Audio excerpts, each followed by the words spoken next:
Hi there, John Moore here, and I am a shamanic healer and a shamanic teacher from the great state of Maine here in the United States. And today I want to talk to you about what a shamanic healing session is like. If you've never had a shamanic healing session before or worked with a shamanic practitioner, I hope to help you understand what might occur during a shamanic session. That being said, every session is going to be different. Every practitioner works a little bit differently, and every client has different needs. There's not really a cookie cutter approach, but there are a few things that are kind of normal and natural. The other thing is I want to talk to you about healing, long distance healing, which is very, very common now given the pandemic, and it's, not always safe to see people in person these days. But also what might happen differently when you go into a session. Like if you were in Maine or you decided to come to Maine to see me, what might happen that would be slightly different than healing long distance. I'll start by saying that in the spirit world, there is the concept of distance doesn't make a lot of, doesn't matter. So long distance healing works just as well as in-person healing. It's just a matter of personal preference to most people and to the practitioner, where, particularly in the beginning of the pandemic, nobody was seeing anyone in person. And I know teachers now who are like, I will never, or not just teachers, but practitioners who are like, I'll never see anybody in person again.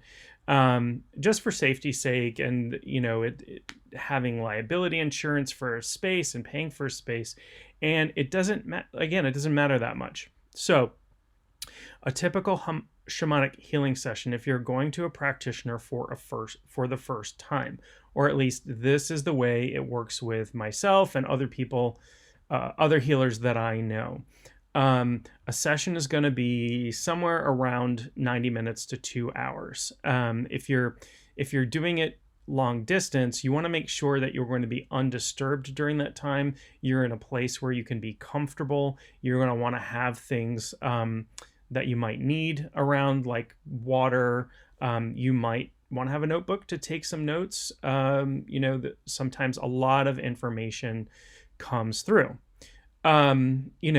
That's not to say you can't use the bathroom during a session or something like that, or attend to an emergency. You can. It's not a big deal, and any practitioner is capable of handling those situations, or should be.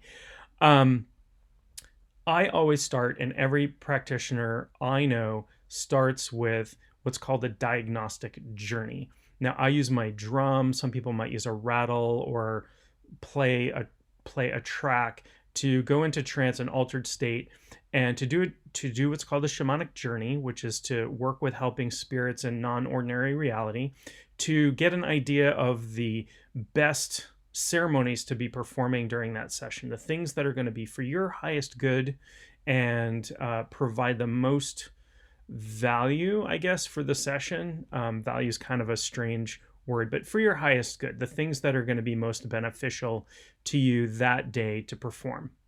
There are a variety of ceremonies that can take place. Now, during the journey, particularly, diagnostic journey, your whole job is just to be present and to relax and to be in a open and receiving state as much as you comfortably can, is to be comfortable. The practitioner, but really the helping spirits of the practitioner, are going to be doing all the work. There's nothing that you need to be doing in that circumstance. Practitioner, myself, this is how I do it. I come back and I would talk to you and say, this is what I'm seeing. I see some trauma that happened when you were a child. And so soul retrieval, which is a shamanic ceremony, I have a video on soul retrieval if you're interested. And so soul retrieval is in order. And this is a ceremony that I feel like should be done today. But before I do that, I need to do an extraction and clear some excess energy out of your system, so that the soul retrieval will happen more easily. And so there may be, the one or more ceremonies that have to take place.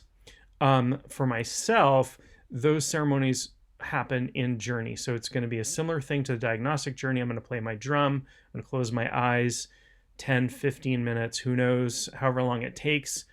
Come back, and we're going to have another conversation. This is what happened. This is what I saw. What you might experience during those times. So there's a real wide variety of things.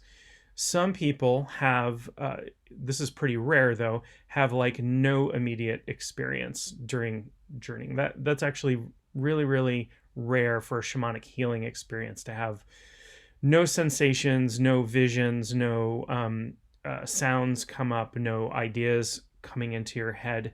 But if that happens, it's totally fine, because shamanic healing does take time to fully integrate. And so some of the healing is not going to happen immediately. It's going to happen over time. I do want to say that, while miraculous healing, like miraculous instantaneous healing, does sometimes take place, that's not the norm. And you should go into a healing session not expecting that. You should expect that things improve over time, and that you might actually need more than one session. You might need more work than that. So for myself, having decades of trauma in my life, I'm still working on that stuff. I still go to practitioners from time to time and have them do work on me. Have I received great benefit from that? Sure, absolutely. Absolutely. It's also important to note that with any sort of physical or mental health issues, that you continue to see your practitioner. You don't go off any medication. You don't stop any treatment without checking in with your medical practitioner. And it's important that I mention this because, shamanic healing deals with the spiritual aspects of healing, but you also have to deal with the physical aspects. If you had a broken arm, you would go have your arm set and put in a cast, and you might go to a shamanic practitioner who can help you create the conditions in your spirit for quicker healing with your arm, for less itching under the cast, less atrophy of the muscles, that sort of thing. Those are the sorts of things that can happen with shamanic healing, but the bone isn't going to set itself. I'm sorry to say, I don't know any practitioners who can have done that successfully. So continue to see your medical practitioner. The other reason I mention that is that sometimes people get a really big sense of relief if they're in pain, or I've had clients with like a frozen shoulder suddenly being able to move it after a session, or a neck issue, or so sometimes there is a feeling of relief, or that sort of thing, or release from depression, or that sort of thing.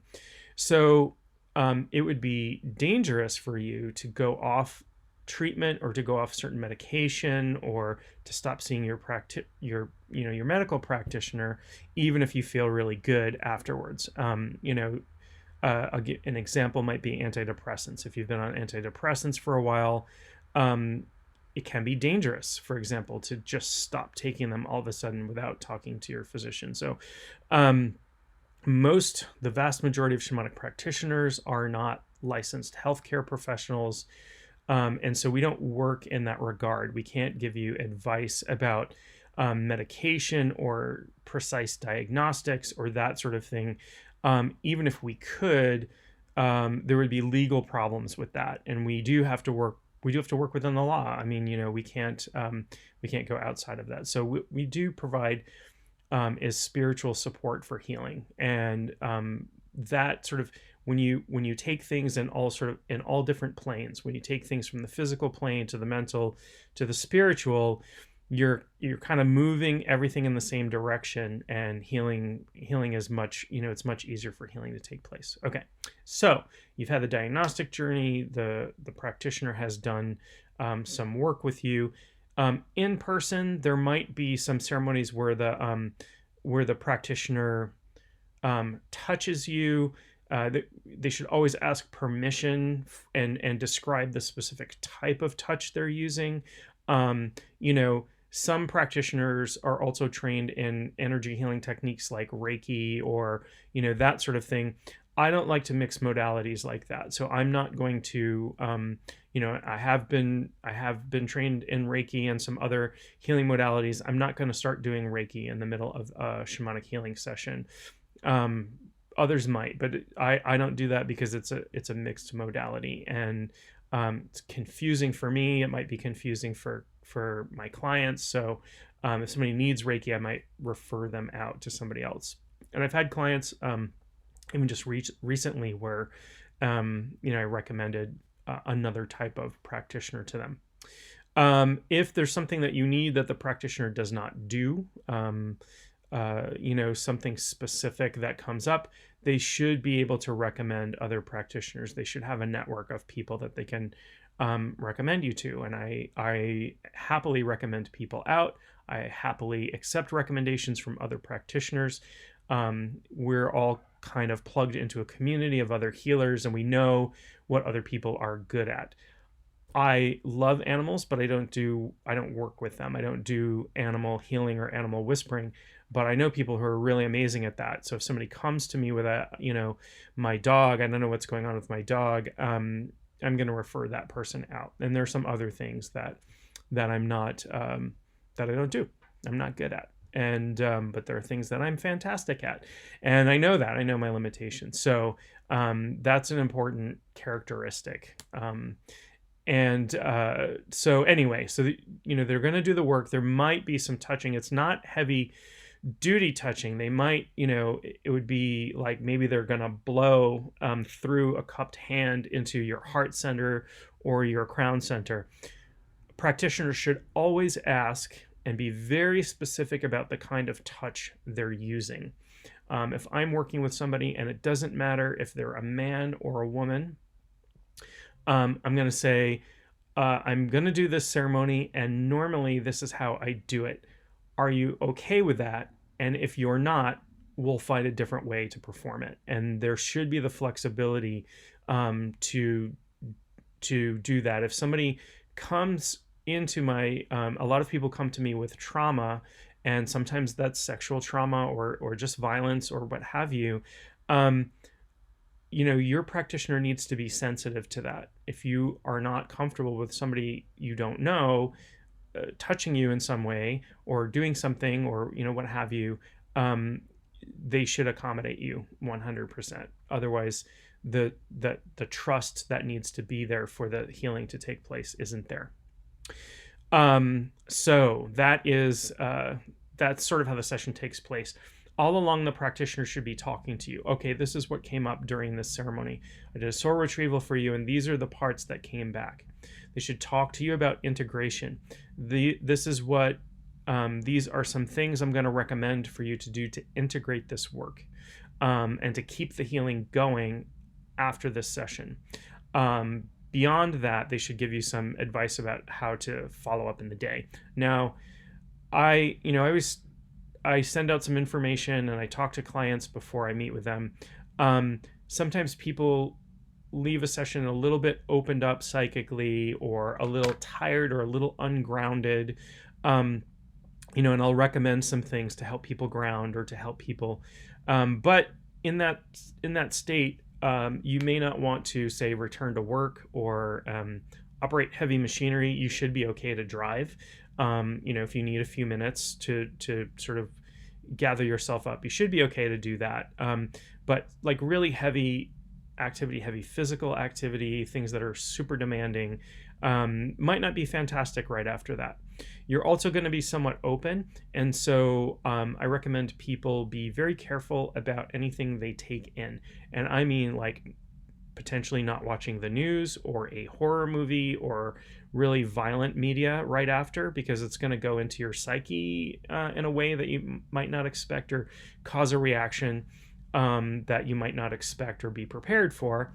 And also, you're going to want to eat sort of light and healthy afterwards, because there's going to be potentially some physical shifts, and we wouldn't want you to get a tummy ache afterwards.